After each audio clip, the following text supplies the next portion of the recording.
വലിയ ഭീകരമായ സംഭവമാണ് ഇത് ഉണ്ടാക്കിയിരിക്കുന്നത്. ഇസ്രായേൽ ഹമാസ് സമയത്ത് ഈ ജമാഅത്തെ ഇസ്ലാമിയുടെ മീഡിയ പ്ലാറ്റ്ഫോമുകളും സോഷ്യൽ മീഡിയ കൂടെ മുഴുവനും എന്താണ് പറഞ്ഞത്? ടെററിസത്തിന് വേണ്ടിയാണ് അവർ നിന്നത്. ഗ്ലോബലായിട്ട് ടെററിസം നടക്കുമ്പോൾ അതിനെല്ലാം അങ്ങ് ജസ്റ്റിഫൈ ചെയ്യുകയാണ്. ഒന്ന് ആലോചിച്ച് നോക്കണം. ഇന്ത്യയിൽ ഈ കൊച്ചു കേരളത്തിൽ അതുകൊണ്ടാണ് എനിക്ക് അവിടുത്തെ പ്രധാനപ്പെട്ട പൊളിറ്റിക്കൽ പാർട്ടിയായ കോൺഗ്രസിനോടും CPM-നോടും ഇവരെ നിങ്ങൾക്ക് എങ്ങനെ അഡ്ജസ്റ്റ് ചെയ്യാൻ പറ്റും? അവർ ഇന്ത്യക്ക് വേണ്ടി നിലനിൽക്കുന്നവരല്ല.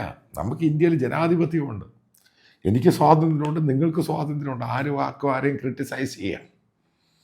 പക്ഷേ ഒരു ഇസ്ലാമിക രാജ്യം കൊണ്ടുവന്ന് ഇവിടുത്തെ ശത്രുക്കളെ മുഴുവനും ഒരേ പ്ലാറ്റ്ഫോമിൽ കൊണ്ടുവന്ന് ഇന്ത്യ എന്ന് പറഞ്ഞ മഹാരാജ്യത്തിനെതിരെ, അതായത് പോർവിളി നടത്തി യുദ്ധം ചെയ്ത് തകർക്കുക, അതായത് ബോംബ് ബ്ലാസ്റ്റും അങ്ങനെയുള്ള പരിപാടികൾ ചെയ്ത് തകർക്കുക, അതിൻ്റെ ഭാഗമായിട്ട് അതൊരു പൊളിറ്റിക്കൽ ഔട്ട്ഫിറ്റായ ജമാഅത്തെ ഇസ്ലാമി, അവരുടെ വെൽഫെയർ പാർട്ടി, അവരുടെ മീഡിയ ആക്ടിവിറ്റീസ്, ഇതൊക്കെ അതിനു വേണ്ടിയാണ് ശ്രമിക്കുന്നത്.